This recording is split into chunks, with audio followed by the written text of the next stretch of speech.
Good morning, good evening, whatever time of day it is for you. Welcome to this thing that I do called Thor's Entertainment. I am Thor, and today we are sending Sub-Zero sliding and spearing into his enemies. It is time for another Fatal Friday video. And Fatal Friday is the series that I do whenever I try to earn fatalities and brutalities in the Kombat League for Mortal Kombat 1. The brutality that I am trying to get today is for Sub-Zero, and it is his Absolute Zero Brutality. Now, the Absolute Zero Brutality is the brutality version of his sliding attack. That is the same one that he can use as an armored wake-up attack.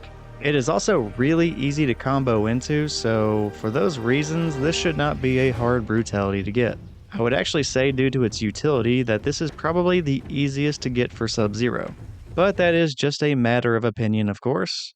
But it always felt like it was the easiest one for me to get, since I can cancel out of just about any combo and then go into the slide and then do the brutality. You also don't have to do anything fancy. Just landing the slide by itself will do the trick if you hit the down button 3 times, and of course if you deplete the very last of the enemy's health while doing so. Like, you could easily just punish somebody's projectile by doing the slide, because I think it slides underneath people's projectiles. And then as soon as it hits them, just go into brutality. Like I said, there are a bunch of reasonable ways to get this. My preferred combo for Sub-Zero also happens to end with the ice slide attack. And normally whenever I land that, it does about 30% damage, so ideally, I would be able to land the brutality after doing that big combo for just some extra style points. Now in this video, I cannot remember exactly how I landed the brutality, so I don't know if that's going to be the case here, and I'm just going to end up being surprised whenever I see it and we get to that point. But knowing my luck, I probably just do it off the slide by itself with no build-up. And I'll be fine with that, just because, I got the brutality, and the brutality is pretty cool. But it would also be nice to see something a little bit more stylish to build up to the brutality. And as I try to get this brutality, I am facing off against somebody using Omni-Man, which this was not very surprising at all, considering this was Season 2. And even though Season 2 was supposed to be based on Natara and vampires, it was even named the Blood Moon, I think, it was not about Natara. It was actually the season of Omni-Man. After his DLC character became available in Season 2, you could not go more than about 3 matches in the Kombat League before facing off against somebody using Omni-Man. So yeah, I don't care what the actual season theme was, because it definitely was not Natara. It was 100% the season of Omni-Man. And I'm not saying that negatively at all. After all, I ended up using Omni-Man as well. His character was a lot of fun to play, and it was cool getting his brutalities and fatalities too. And just like that, we traded fatal blows. Only in the end, mine actually does enough damage to deplete all of his health, and we are going into a final round. I guess we're both kind of fortunate that neither of us have to worry about the other one using a fatal blow anymore. It's just going to be who manages to pull off the round all on their own. Now that I am really looking at the person that I'm going against, this individual is truly embracing the Season 2 DLC characters. Not only is he using Omni-Man, he is also using Tremor. So he's using the main roster character that became available as a DLC character and the cameo character that became available as a DLC character. All of which happened in Season 2. Hats off to the guy. I was not good whenever I tried out Tremor. I still have a lot of practicing to do to get him online and actually do something with him. So for this individual to be breaking him out only shortly after he was released, good for you. I would not have felt good enough using him. Unfortunately, in the very first match of this set against Omni-Man, I come up just a little bit short. And as a result, he gets to use one of Omni-Man's brutalities against me, which that's alright. I'll still have the opportunity to come back and do my brutality as well. Each round was really close after all, so it seemed reasonable to believe that we would get the brutality opportunity eventually. And cool, this guy has Omni-Man's costume shuffling around. Originally he was rocking the white and blue, and now he is doing the black and red. I do really like the black and red costume on Omni-Man, but we all know it's actually all about the pink Omni-Man. I also mentioned this in a previous video, but it's also worth mentioning again here. All of my Sub-Zero related footage, for all of his brutalities and fatalities, those were all recorded during Season 2 for Mortal Kombat 1. So this footage is a little bit old at this point, and that's relevant because Sub-Zero has changed a little bit. I'm doing this voiceover in Season 3, and at this point he does a little bit more damage now. The frame data on his overhead launcher is a little bit different, so it's got a little bit better combo opportunity. And also, if you freeze a person using Sub-Zero's ice clones, that person stays frozen longer, so all around Sub-Zero got some improvements. I'm not using that new and improved Sub-Zero though, I'm using the old Sub-Zero, and back in Season 2, Sub-Zero wasn't quite as good. Now, I did not necessarily think that Sub-Zero was bad personally, because I did not have a hard time winning with him, but he's not as good in these recordings that you're watching now than he is in the present day. Just felt like that was probably worth mentioning. The ironic part about that is, most of my Sub-Zero footage was recorded the very last week of Season 2. In fact, some of it was recorded the very last day of Season 2. So, had I waited a week, or in some cases, had I waited just 24 more hours, getting these finishers with Sub-Zero would have been much easier. But that's alright though, even though I made things a little bit harder on myself, it was fun and I got the footage, and that's all that matters really. Now the end of the second round here is really stressful. I'm dropping combos, I'm getting hits but not completing the combos, and this person is trying to throw out their fatal blow against me, and they're frequently going into their little overhead teleport, so the pressure was pretty constant. And I thought I could win the round with a throw, but I was wrong. He had just enough health to survive. Went ahead and did a wake-up slide just to try hitting him or get out of the corner, and just like that, the second match in a row goes into round 3, so we are getting 2 very competitive matches in a row. And we start off with a pretty good combo. Also, this person really likes to use their armored wake up whenever they have the meter to do it. I don't think I've really seen him use meter on anything else, but I don't really blame him either. Omni-Man really does not need meter for a whole lot of things.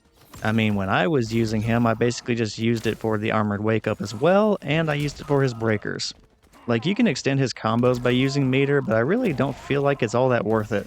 Omni-Man already does really good damage without your meter. But I suppose you could spend it whenever you're in the air as Omni-Man and then get a little bit of extra damage that way with his dashes. Speaking of which, I don't think I've seen him do too many aerial combos in this fight either. Alright, unlike the previous round, the final round of this match was way less stressful. I ended up taking the win with a pretty good amount of health left over. So yeah, let's go ahead and try to ride that momentum into the final match of the set. And let's go ahead and see what his costume is randomized to in this very next fight. And that's a bit of a bummer. He is back to black and red Omni-Man, which again, it's a nice costume and all, but whenever you have your costume set to randomly change in a fight, I kind of want to see a wide variety. It is just a bit of a bummer seeing the character end up with the exact same costume twice in a row whenever you have it set random like that. But who knows, maybe he only has like the 2 or 3 costumes. So getting the same one over again is probably not too unlikely. Even so, I do feel a little bit robbed that we did not get to see Pink Omni-Man in this fight. I feel like we should always get an appearance from Pink Omni-Man when you are fighting Omni-Man. I think that meter burn clap from Omni-Man is the very first time I've seen him use meter on anything other than his armored wake up. I could be wrong about that, but I think it is. And I mean, it's not a bad idea from him because I think the meter burn version of that has better range, and I know for a fact that it destroys projectiles. And I was just throwing out ice clones and ice balls quite a bit during that round, so it might have been a pretty good idea by him to do so he could just destroy whatever I'm throwing out there. I just happened to not be doing that at the time though, so it didn't really work out for him. And now I am playing defensively since he likes to spam that fatal blow. That was so unlucky for Omni-Man. So he went for his fatal blow right after I did my ice clone. Normally that would have not been a problem. And that's because Omni-Man's fatal blow has him teleport behind you for a hit, and then teleport back in front of you for a second hit. So normally he will just teleport behind the ice clone and you, and then hit you, and then since he hit you, the ice clone would go away by the time he goes back around for the second hit. But for some reason, the animation for his fatal blow actually pushed him into my ice clone and froze him. So while frozen, I could freely do a combo to end the round. Oh cool, he actually used Tremor's metal bowling ball attack. You know, now that I think about it, besides using the throw of course, or switching variation, I don't think I've actually seen him use Tremor up to this point. I could be wrong about that and I might not have noticed, but despite him having a cameo character of Tremor, that's the only actual Tremor attack I think I've seen. I do slide underneath Omni-Man to get out of the corner and try saving this round, but the effort is a little bit late and I end up losing it in the end. And now, for the third consecutive fight in a row, we are going into the third and final round of the match. This has been a really competitive set, and neither of us are really getting easy wins here. And for most of the early stages of the fight, there are no big combos. We just get a few little hits against each other here and there and start chipping away at each other's health. Now, I eventually do end up taking a pretty good life lead since I finally do start getting some of those combos, but then Omni-Man eventually starts to come back in the fight, so I start considering the wake-up attack. So I started thinking about doing the armored wake-up attack, but then I realized the armored attack just flips your enemy into the air rather than spearing them into the ground. So I did not think that you could actually do the brutality based on the armored version of that wake-up. So I figured I would just kind of use the wake-up without the armor and hope for the best. Realistically, he could interrupt that, but let's give it a try and see what happens.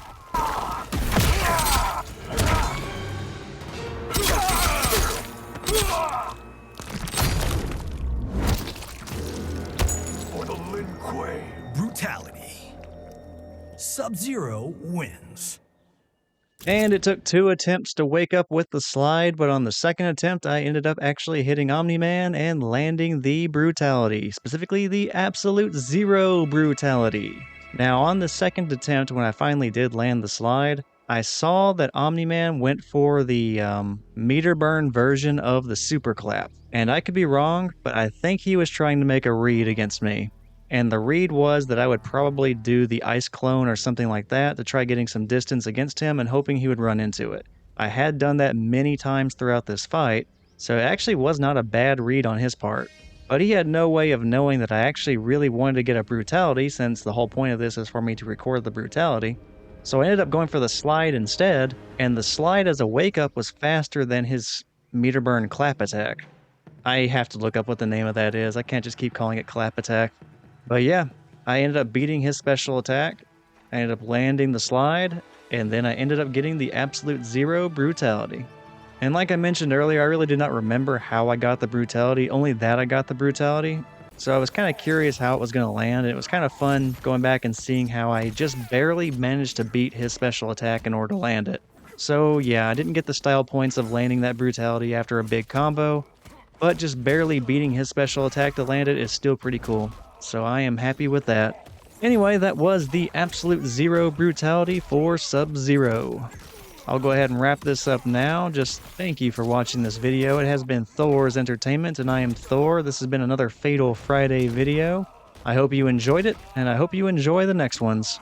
Take care, and I will see you next time.